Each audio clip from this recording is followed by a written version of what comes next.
Hello students.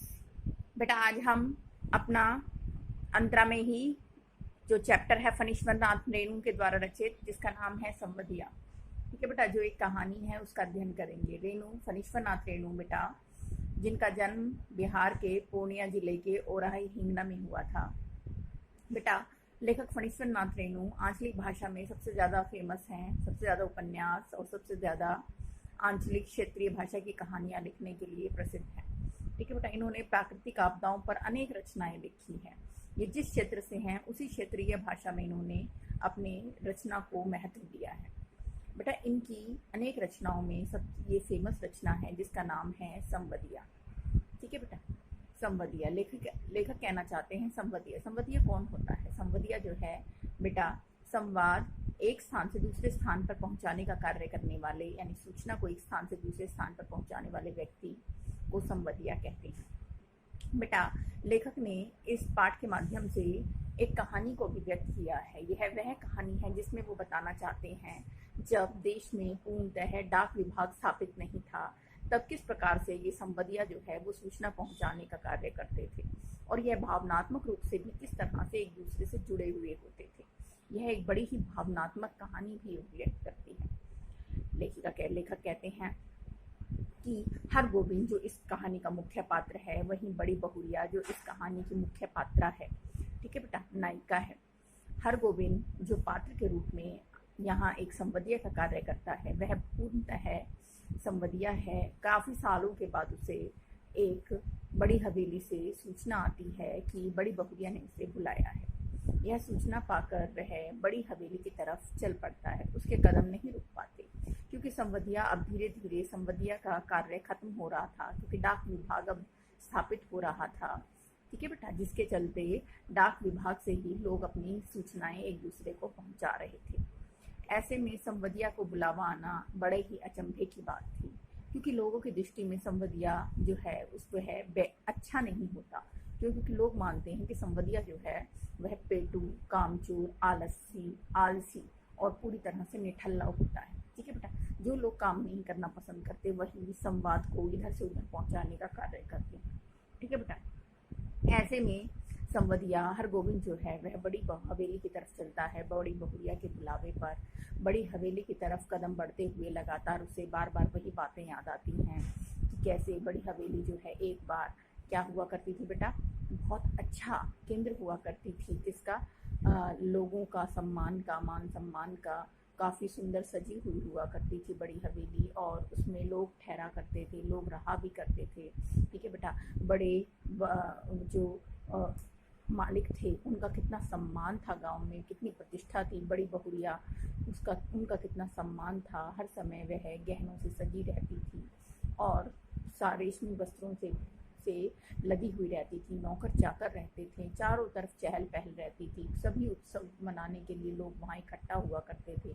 लेकिन आज वही बड़ी हवेली पूरी तरह से सुन्नी हो चुकी है। अब वहाँ पर केवल और केवल अकेली बड़ी बहुरिया ही रहती है।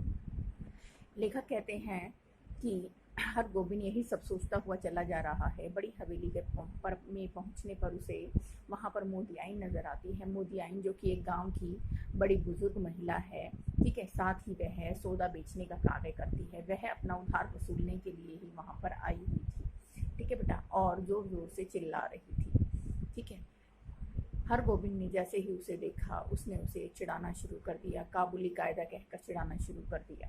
क्यों? क्योंकि लेखक कहते हैं कि उसके ओसारे में एक गुलजार आगा खान नाम के, ठीक है, एक मुसलमान जो कपड़ा बेचने आते थे, वो उसके ओसारे में 5 साल पहले कपड़ा बेचा करता था, जो कि लोगों से पैसा वसूल करने के लिए कोई कायदा कानून नहीं देखता था और ज़बरदस्ती उनसे पैसा वसूल करता था। ठीक है बेटा, ऐसे में गांव वालों ने उसे वहां से भगा दिया था, जिसके चलते वह मोदियाइन को चिढ़ाता है। मोदियाइन थोड़ा सा चिढ़ भी जाती है, हरगोविंद को भी ताना मारती है और चुपचाप फिर वहां से चली भी जाती है। उसके जाने के बाद बड़ी बहुरिया अपना पूरी तरह से हरगोविंद को बैठाते हुए उसे अपना दुख व्यक्त करती है। उसके सामने रोते सिसकते हुए अपनी पीड़ा बताती है कि अब वह बड़ी हवेली में नहीं रहना चाहती और उसके मायके जाकर वह संदेश पहुंचा दे कि उसके मायके से उसके भाई भाभी उसे चाहे कैसे भी अपने घर में रखें, ठीक है बेटा, उसे काम कराएं, मारें, कुछ भी करें, ठीक है बेटा, लेकिन वह यहाँ नहीं रहेगी। वह उनके बच्चों की जूठन खाकर अपना जीवन यापन कर लेगी। बस उसकी माँ तक यह सूचना पहुँचा दी जाए कि अब वह साग और बथुआ खाकर अपना जीवन नहीं बिताएगी। अब वह यहाँ से कहाँ अपने मायके आना चाहती है, बस उसको यहाँ से लिवा ले जाएं। रोते रोते जब उसके शब्द निकल रहे थे सिसकते हुए, उसके शब्दों को देखकर, उसके शब्दों को सुनकर, उसकी भावनाओं को देखते हुए हरगोविंद जो है वह अंदर ही अंदर उसको क्या किया जा रहा था बेटा, उसके अंदर पीड़ा टीस उठ रही थी। वह बार बार उसके शब्द उसे कांटों की तरह चुभ रहे थे। ठीक है बेटा, उसे लग रहा था जैसे बड़ी बहुरिया जो गांव की लक्ष्मी है, जो यहाँ की माँ है, अगर वह चली जाएगी तो गांव का क्या होगा, गांव की क्या मान सम्मान रह जाएगा, गांव के लोग उनके विषय में क्या कहेंगे। ठीक है बेटा, कि घर की लक्ष्मी को का बिल्कुल भी मान सम्मान नहीं किया। यह सोच सोच कर उन्हें हरगोविंद को दुख हो रहा था। क्यों? क्योंकि जो बड़ी बहुरिया के देवर देवरानी थे बेटा, ठीक है, वे सब अपना हिस्सा लेकर शहर चले गए थे। हर चीज़ का बंटवारा हो चुका था। बड़ी बहुरिया के हिस्से में केवल और केवल हवेली आई थी और बाकी सब कुछ पति के मरने से पहले ही खत्म हो गया था।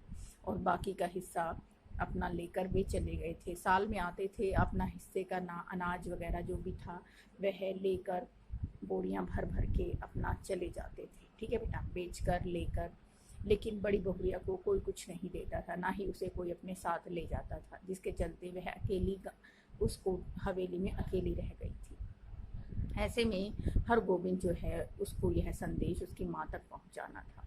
ठीक है बेटा, हरगोविंद जो जलालगढ़ का संबदिया था, उसे यह सूचना ले जाने के लिए नए बड़ी बहुरिया ने 5 का एक नोट भी निकाल कर दिया और कहा कि अगर कम पड़ जाए तो उसकी माँ से और ले ले। ठीक है बेटा, हरगोविंद बार बार यही सोचता हुआ चला जा रहा था कि वह कैसे यह सूचना दे, किस तरह से। उसको एक एक शब्द, एक एक सिसकता हुआ शब्द जो है उसके कानों में बार बार गूंज रहा था कि वह यहाँ से जाना चाहती है, वह यहाँ नहीं रहेगी। यही शब्द उसको रास्ते भर उसके कानों में गूंजते रहे। वह पहले कटिहार, जलालगढ़ से कटिहार जंक्शन तक गया, जो कि 20 मील की दूरी पर था। वहाँ से कटिहार जंक्शन से उसने प्लेटफॉर्म नंबर 1 से थाना बिहपुर जाने वाली गाड़ी को पकड़ा। वहाँ से थाना बिहपुर पहुँचकर भी उसे रह रहकर बड़ी बहुरिया के शब्द उसके कानों में गूंज रहे थे, उसके अंदर एक टीस उठ रही थी।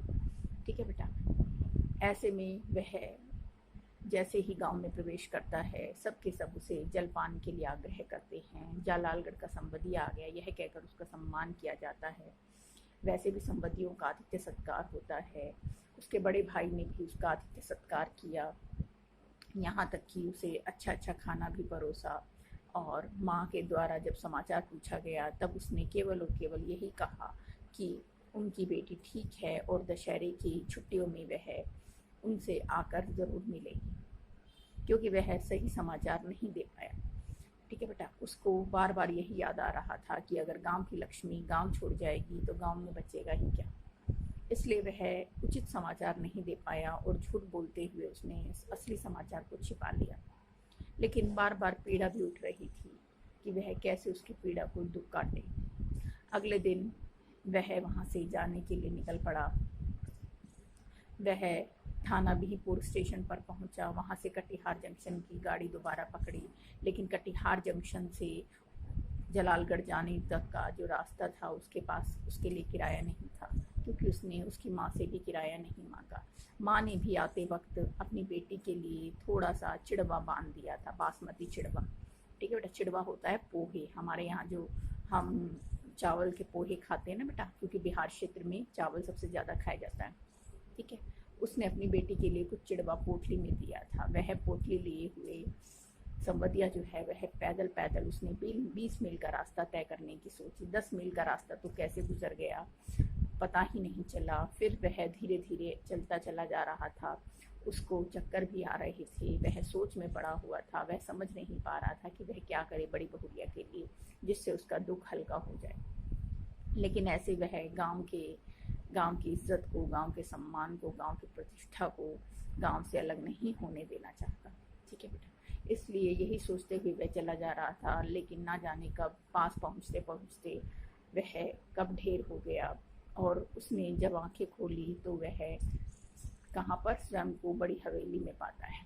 ठीक है बेटा। बड़ी बहुरिया जो है वह उसके लिए उसके पास बैठी थी, जो उसके लिए दूध लेकर आई थी, दूध में चिड़वा डालकर, गर्म दूध में चिड़वा डालकर लेकर आई थी। ठीक है। बड़ी बहुरिया को देखकर वह जोर जोर से रोने लगा कि अब हम आपको यहाँ से नहीं जाने देंगे, आप मेरी माँ के समान हैं और आप हमारे गांव की इज्जत हैं, आपका सारा काम, अब जो भी हुक्म होगा वो मैं करूँगा, लेकिन हम अपने गांव की लक्ष्मी को अपने यहाँ से नहीं जाने देंगे। यह कहते हुए हरगोविंद जोर जोर से रोने लगा और बड़ी बहुरिया ने भी उसे प्रेम पूर्वक बेटे के समान गले लगाया। और क्योंकि वह भी पछता रही थी कि उसने यह सूचना अचानक से कैसे अपने मायके भिजवा दी। ठीक है बेटा।